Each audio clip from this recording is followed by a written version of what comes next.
My name's Tony Walton. I'm an ADD adult, a self-employed stay-at-home dad with my two boys here.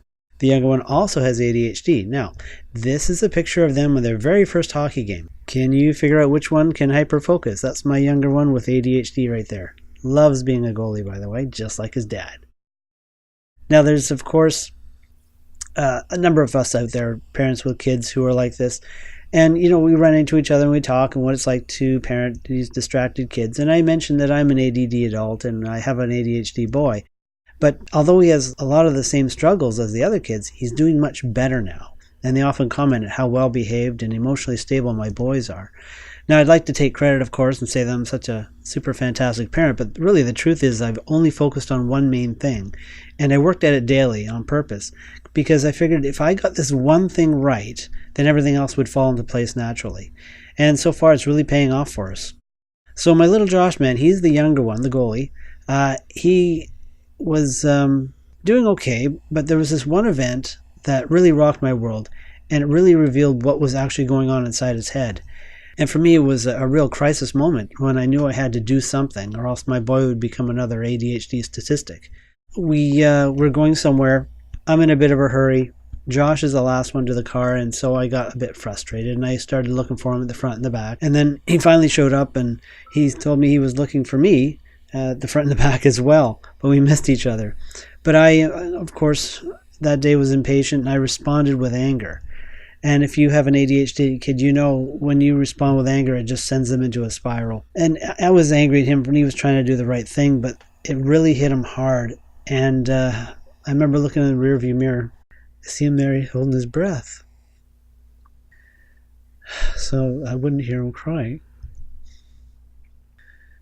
I talked with him later that night, and he was thinking that I don't love him when I'm angry, and he thought he was the baddest boy in the world, and he just wanted to die. I'm not sure if your child's ever got to that point, but I had no idea he was thinking such, bad thoughts and was being hurt so much by my anger. So I made a decision, understanding that he couldn't grasp that I still loved him even though I was angry at him. And he thought he was the problem. But, it just shows, even with all the research I did for my doctorate, I was still getting it wrong. I was still doing it wrong, even though I was trying my best. And realizing that I am the biggest influence of his self-image, I decided to change his confidence by changing how I responded to him. I needed to change me, not him. So I started doing research, read a bunch of ADHD books and websites and studies and that sort of thing. And I started to notice two common things in the research. First, it was that drugs were not the first choice of anybody, not even the medical people. And second, there was this one strategy that's pretty simple, pretty easy, but the benefits are far-reaching. I mean, even the other interventions and therapies work far better if you got this one thing in place. And it made a huge difference in my son's life. He now has his own friends. He had way too many kids at his last birthday party. I had to pay extra, of course. But usually we had to invite his brother's friends to his party so he'd have some people there, because his brother's very socially successful. I don't know where the kid gets it from, but now Josh has his own friends. He no longer says he wants to die, and his confidence is so high, these accidents are now very rare. So the best therapy I've found and the most effective for my son has been filling my child's emotional tank with love in the love language that he understands. And that's the big point. Now, I have no doubt you're already loving your child unconditionally and showing that to them. But if that love isn't communicated in the way that the child understands, they never get any of it. It's kind of like, you have a diesel engine, you're putting gasoline in it. It might run, but it's really not what it needs. So if you have this one thing, it helps with all the other therapies, and you're not fighting this uphill battle changing your child's behavior when their tank's really low. Now, here are the 5 ways you can fill your child's love tank. Now, they're called the 5 love languages, and the best way to remember them is to picture a dog wagging his tail.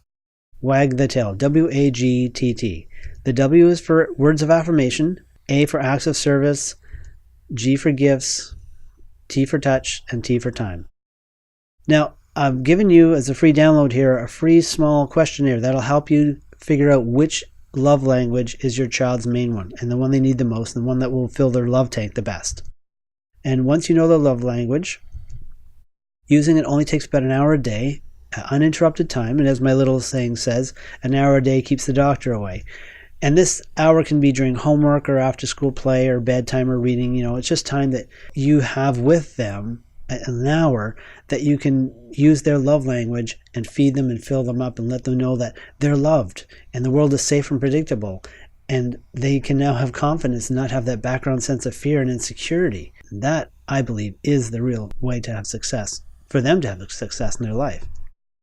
I know this is going to be so helpful for you and your child.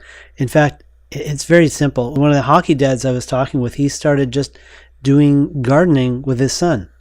That was it. It's that complicated. And he just started noticing an increase in the boy's confidence. And you and I both know we perform better and we're less stressed when we're confident. And that's what we're giving to our children with these 5 love languages. Now remember, you're fighting for your child here. This is the best therapy that I know of. So just click on the button below and I'll see you on the other side to give you your free resources.